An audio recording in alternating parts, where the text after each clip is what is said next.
ఈ కూటమి ప్రభుత్వం అధికారంలోకి వచ్చిన తర్వాత ఏ రకంగా కక్ష సాధింపు చర్యలు జరుగుతాయని వాళ్ళు మనం చూస్తున్నాం 2 సంవత్సరాలుగా. ఈరోజు చూసుకుంటే మీ అందరికీ కూడా తెలుసు, ఇక్కడ ఉన్నటువంటి అమతల్లి ఎస్టేట్స్ అనేటువంటి ఈ బిల్డింగ్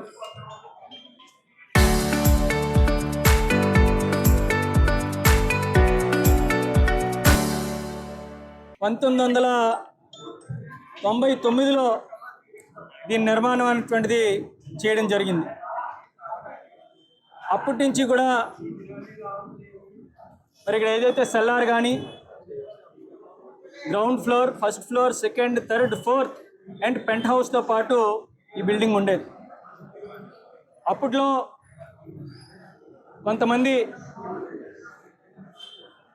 దీని మీద చర్యలు తీసుకోవాలి అని చెప్పి ప్రయత్నించినప్పుడు కూడా ఉన్నటువంటి వాస్తవాలన్నింటినీ వాళ్ళ గౌరవ న్యాయస్థానానికి తెలియజేయడం, మరి అప్పుడు 2002లోనే దీనికి ఒక పర్మనెంట్ ఇంజెక్షన్ కూడా ఇవ్వడం జరిగింది. గతంలో కూడా దీని మీద నేను ఒకసారి మాట్లాడాను. మీరు చూసుకుంటే ఇందులో చాలా క్లియర్గా not to interfere with the peaceful position and enjoyment of the suit schedule అని చెప్పి ఇవ్వడం జరిగింది. షెడ్యూల్డ్ ప్రాపర్టీ ఏంటి అంటే RCC multi store building consisting of cellar with shops, ground, first, second, third, fourth floors and thereon penthouse. చాలా క్లియర్గా permanent injection కూడా ఇవ్వడం జరిగింది. అయితే కొంతమంది ఈ పర్మనెంట్ ఇంజెక్షన్ కాపీని కానీ మిగతా కాగితాల్ని సర్ప్రైజ్ చేస్తూ కోర్టుని తప్పుదోవ పెట్టి ఒక ఆర్డర్ని తీసుకురావడం జరిగింది. అయితే ఆ తర్వాత కూడా మేము గౌరవ జీవీఎంసీ పెద్దలందరినీ కూడా కలిసి సంబంధించినటువంటి ఈ పర్మనెంట్ ఇంజెక్షన్ కాపీ కానీ ఇప్పుడు పెండింగ్లో ఉన్నటువంటి రిట్ పిటిషన్ కానీ అన్నీ కూడా వాళ్ళకి సబ్మిట్ చేయడం జరిగింది.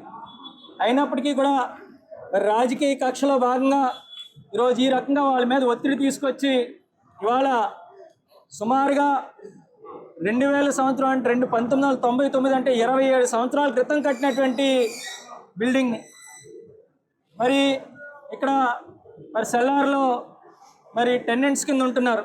సుమారుగా 15 సంవత్సరాల నుంచి కూడా ఇక్కడ జీవనోపాధి పొందుతూ మరి వాళ్ళు వ్యాపారాన్ని ఒక చిన్న వ్యాపారంగా మొదలుపెట్టి ఈరోజు ఎంతో పెద్ద సంస్థగా వాళ్ళు తయారయ్యారు. వాళ్ళని కూడా పూర్తిగా రోడ్డు మీద పడేసేటువంటి పరిస్థితి.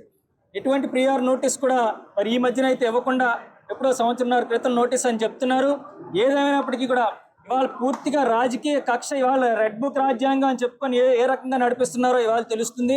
ఇవాళ ఒక్కటి ఇక్కడ మీకు తెలుసు, పవన్ కళ్యాణ్ గారు మీకు విద్య నేర్పినటువంటి స్థలం ఇది, మీరు యాక్టింగ్ నేర్చుకున్నటువంటి స్థలం ఇది.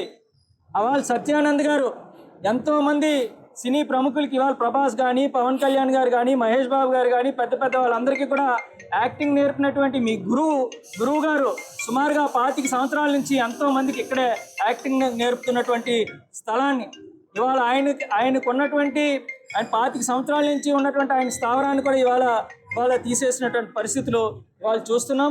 ఖచ్చితంగా దీని మీద మేము న్యాయబద్ధంగా కూడా పూర్తి స్థాయిలో పోరాటం చేస్తాం. అన్ని రకాలుగా కూడా మేము దీని మీద ఫైట్ చేస్తాం. ఈ కూటమి ప్రభుత్వం అవలంబిస్తున్నటువంటి కక్ష సాధింపు చర్యలు తగ్గించుకోవాలి. రేపు ఖచ్చితంగా మా ప్రభుత్వం అధికారంలోకి వచ్చిన తర్వాత ప్రతి ఒక్కరికి ఇవాళ మా పరిస్థితులు ఏమంటే సామాన్యుల పరిస్థితి ఏ రకంగా ఉందన్నది కూడా ఆలోచించాలి. వాళ్ళందరికీ కూడా వాళ్ళ తరపున నిలబడేటువంటి కార్యక్రమం కూడా మేము చేస్తామని చెప్పి తెలియజేసుకుంటూ, మరి నాకు కష్టం వచ్చింది అని చెప్పగానే మరి వెంటనే ఈ ప్రాంతానికి వచ్చి మరి నాకు సంఘీభావం తెలిపినటువంటి మా నియోజకవర్గ నాయకులకి, అంతకన్నా ముఖ్యంగా మరి విశాఖపట్నం జిల్లా అధ్యక్షులు పెద్దలు అన్నయ్య కేకే రాజు గారికి, అదేవిధంగా మరి పెద్దలు మాజీ శాసనసభ్యులు సీనియర్ నాయకులు వాసుపల్లి గణేష్ కుమార్ గారికి, ఇక్కడికి ఇచ్చేసిన పెద్దలందరికీ కూడా పేరు పేరున హృదయపూర్వక ధన్యవాదాలు తెలియజేసుకుంటూ, మీడియా పెద్దలందరికీ కూడా మరొకసారి పేరు పేరున హృదయపూర్వక ధన్యవాదాలు తెలియజేసుకుంటాం.